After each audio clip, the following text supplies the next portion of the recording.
Renungan Pagi Kristen, doa pagi Kristen, firman Tuhan pagi hari. Shalom Bapak Ibu Saudara yang dikasihi Tuhan, selamat pagi.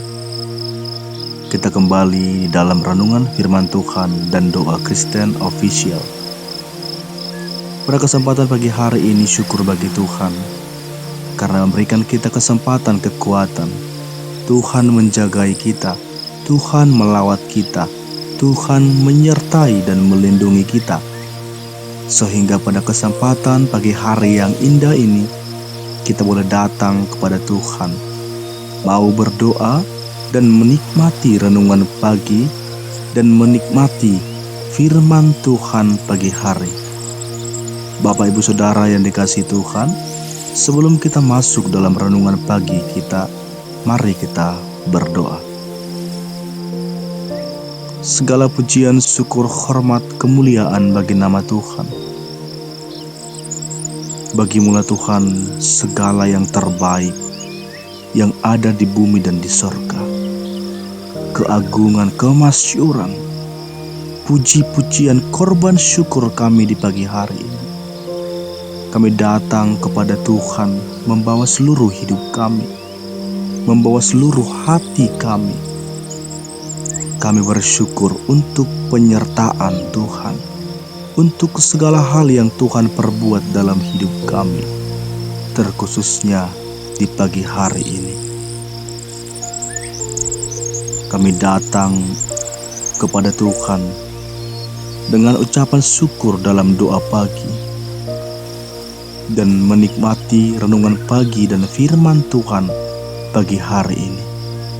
Tuhanlah yang berikan kami hikmat untuk kami dapat mengerti maksud kebenaran firman-Mu, renungan yang akan kami nikmati, agar menjadi pedoman kekuatan yang baru bagi kami, motivasi inspirasi yang baru bagi jiwa kami. Kami berserah hanya kepada Tuhan.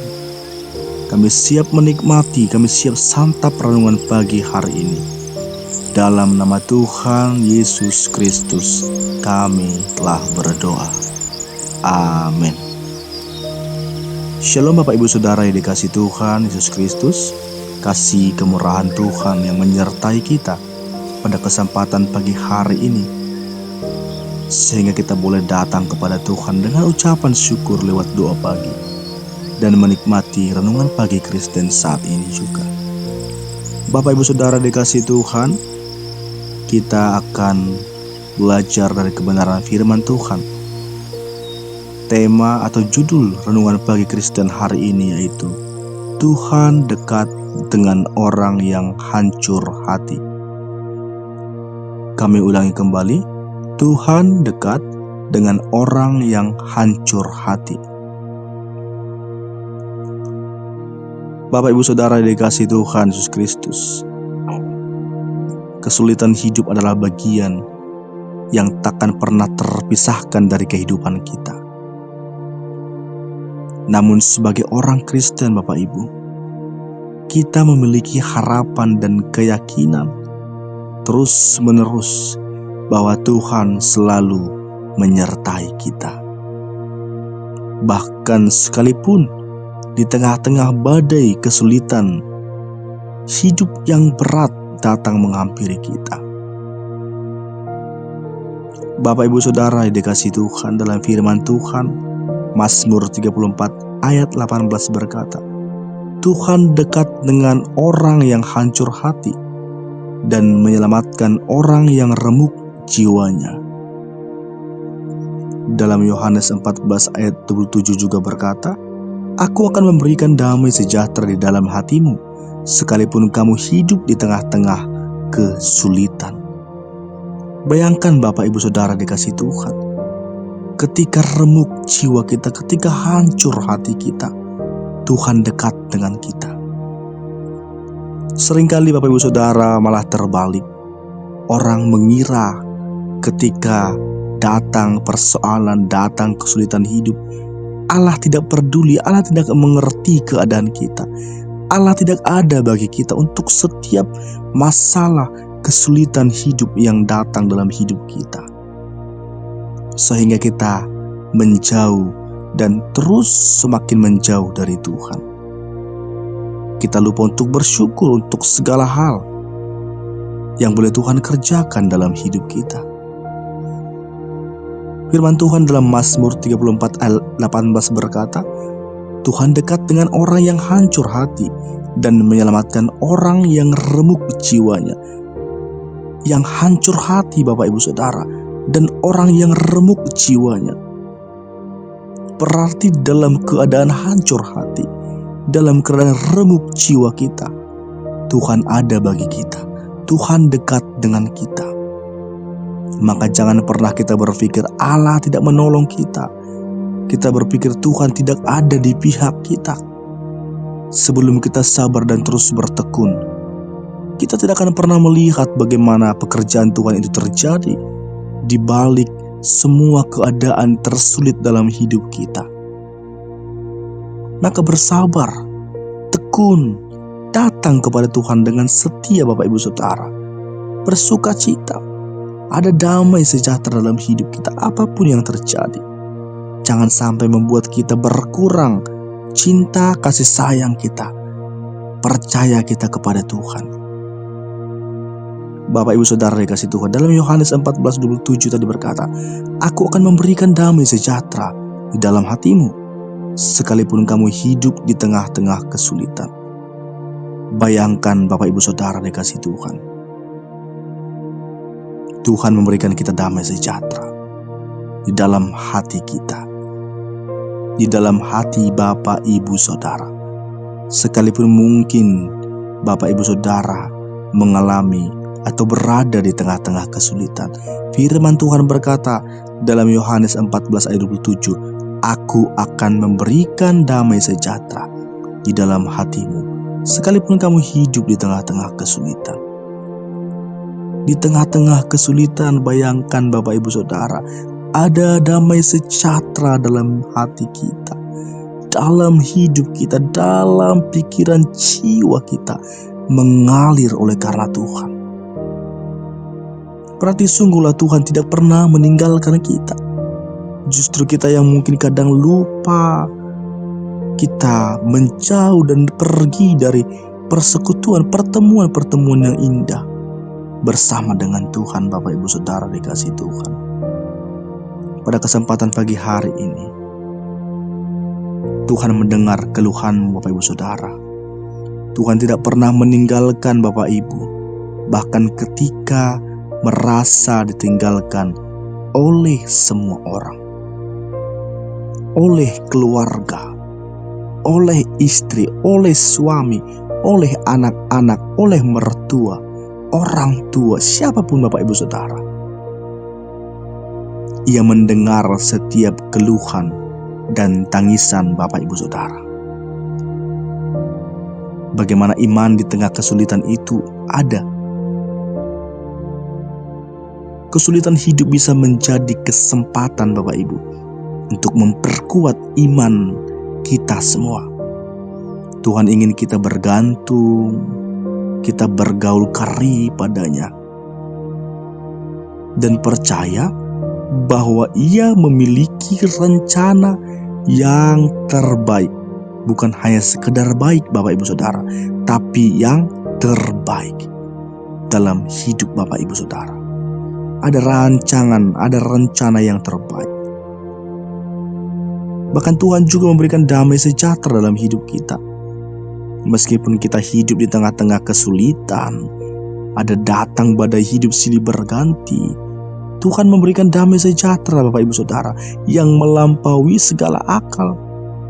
Damai ini bisa menjadi sumber kekuatan dan pengharapan bagi kita. Bapak Ibu Saudara yang dikasihi Tuhan, bahkan dalam kesulitan hidup sekalipun, kami mengajak, kami berharap kita tetap berdoa dan percaya. Tuhan mengajak kita Bapak Ibu Saudara untuk tetap berdoa dan percaya kepadanya.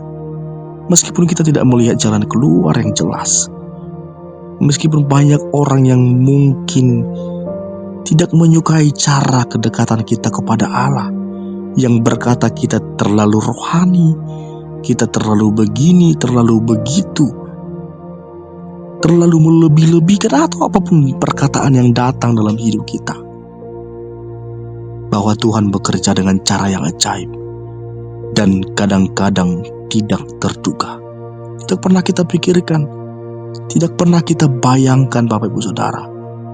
Tetaplah berdoa dan percaya.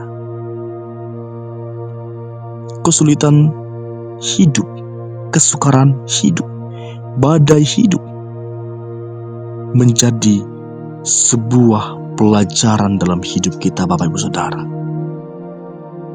Menjadi pelajaran yang berharga bagi kita. Apapun yang kita alami, mungkin lewat sakit penyakit, mungkin lewat pekerjaan, mungkin lewat hobi, apapun Bapak Ibu Saudara, bisnis, pekerjaan, ternak, pertanian Bapak Ibu Saudara, perikanan, apapun yang Bapak Ibu kerjakan, berkebun, berladang, mungkin banyak kegagalan yang terjadi, banyak hal-hal yang tidak pernah Bapak Ibu bayangkan terjadi, sulit, sukar, tapi semuanya itu mendatangkan kebaikan, membentuk karakter kita menjadi sebuah pelajaran yang berharga, membuat kita lebih dekat, berkarakter seperti Kristus, selalu datang kepada Tuhan, berserah kepada Allah. Mungkin waktu ketika kita memiliki banyak materi, kita bekerja di pekerjaan yang bagus, hasil panen kita berlimpah, mungkin bisnis kita, warung kita lancar, kita melupakan Tuhan. Tapi lewat kesulitan hidup dapat membawa kita semakin dekat kepada Tuhan, mengantar kita untuk semakin peka terhadap suara Tuhan, untuk boleh datang terus kepada Tuhan. Bapak Ibu Saudara dikasih Tuhan, yang menjadi pertanyaan hari ini kepada kita di pagi hari ini, bagaimana kita dapat menghadapi kesulitan? Yang pertama, datang kepada Tuhan dalam doa. Jangan pernah ragu untuk membawa segala kesulitan kita kepada Tuhan dalam doa. Ia mendengar dan menjawab doa kita sesuai dengan kehendak-Nya. Percayalah pada janji Tuhan. Tuhan memiliki janji yang indah untuk kita, termasuk di tengah-tengah kesulitan. Percayalah bahwa Ia akan menyertai kita, Bapak Ibu Saudara, akan memberkati kita, Bapak Ibu Saudara. Yang ketiga, kita harus tetap berharap. Bapak Ibu harus tetap berharap meski semuanya tampak mengecewakan. Sakit penyakit datang menghampiri, duka cita kita alami, kesulitan, kesukaran badai hidup itu kita rasakan. Tetap berharap kepada Tuhan. Jangan pernah kita kehilangan harapan, karena Tuhan memiliki rencana damai sejahtera bagi kita semua, Bapak Ibu. Ia akan memulihkan, memberkati kita, memulihkan segala keadaan kita, memberkati berkali-kali lipat ganda untuk semua apa yang hilang ketika kita tetap berharap kepada Tuhan. Yang selanjutnya, Bapak Ibu Saudara, jadilah berkat bagi orang lain, dimulai dari keluarga kita, dimulai daripada orang-orang terdekat kita. Ya, meskipun kita mengalami kesulitan, mengalami badai hidup, datang kesukaran, kita harus menjadi berkat bagi orang lain. Kita tidak boleh menunjukkan kesulitan yang datang, kesukaran yang datang menghimpit hidup kita. Tetapi kita harus menunjukkan bahwa kita mampu mengucap syukur dalam segala hal kepada orang-orang di sekitar kita. Kita membagikan kesaksian kita yang dapat menguatkan orang lain, memotivasi, menginspirasi orang lain. Kita bagikan kasih Tuhan kepada mereka, orang-orang yang membutuhkan. Demikianlah renungan pagi Kristen pada saat ini.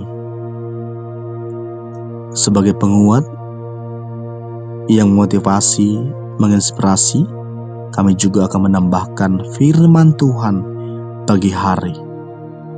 Mazmur 4 ayat 1. Untuk pemimpin biduan, permainan kecapi. Mazmur Daud. Apabila aku berseru, jawablah aku ya Allah, yang membenarkan aku di dalam kesesakan. Engkau memberikan kelegaan kepadaku. Kasihanilah aku dan dengarkanlah doaku. Hai orang-orang, berapa lama lagi kemuliaanku dinodai? Berapa lama lagi kamu mencintai yang sia-sia dan mencari kebohongan? Ketahuilah bahwa Tuhan telah memilih baginya seorang yang dikasihinya. Tuhan mendengarkan apabila aku berseru kepadanya. Biarlah kamu marah, tetapi jangan berbuat dosa. Berkata-katalah dalam hatimu di tempat tidurmu, tetapi tetaplah diam. Persembahkanlah korban yang benar dan percayalah kepada Tuhan. Amin. Demikianlah renungan pagi firman Tuhan pagi hari ini. Mari kita berdoa. Terima kasih Tuhan buat segala kasih kemurahan-Mu. Kami datang kembali bersyukur buat kebaikan Tuhan dalam hidup kami. Kami telah menikmati bersama-sama renungan pagi Kristen dan mendengar dan menikmati firman Tuhan pagi hari. Biarlah kami semakin dekat, semakin datang kepadamu. Apapun rintangan masalah hidup kami tetap percaya dan mengundang Tuhan terus-menerus datang, hadir dalam hidup kami, lewat hikmat-Mu, lewat kuasa Roh Kudus-Mu, lewat kekuatan-kekuatan yang akan Tuhan limpahkan dalam hidup kami masing-masing. Diberkatilah anak-anak Tuhan yang sedang mendengar renungan ini. Setiap kerinduan pekerjaan tangan mereka, Allah lah yang memberkati. Kami percayakan hidup kami Tuhan di pagi hari, dan kapanpun anak-anak-Mu boleh mendengarkan firman Tuhan ini, kiranya mereka terberkati, dan Tuhan limpahkan kasih kemurahan-Mu. Tuhan tolong mereka, Tuhan jawab mereka menurut kehendak Tuhan. Terima kasih Tuhan, kami akan melanjutkan segala aktivitas pekerjaan kami. Di pagi hari ini kami akan memulai semuanya. Kami mau berserah kepada Tuhan, bekerjalah bagi kami, di tengah-tengah kami, berjalanlah bersama dengan kami. Terima kasih Tuhan buat firman-Mu saat pagi hari ini. Biarlah itu mengingatkan kami, menguatkan kami, motivasi kami, bagaimana kami dapat menghadapi kesulitan hidup dengan iman percaya kami. Terima kasih Tuhan, sempurnakan semuanya di dalam nama-Mu, di dalam hadirat-Mu. Terpuji, termulia nama Tuhan, kekal abadi sampai selama-lamanya. Haleluya. Amin. Shalom Bapak Ibu Saudara yang dikasihi Tuhan. Selamat pagi, selamat beraktivitas. Tuhan Yesus memberkati. Amin.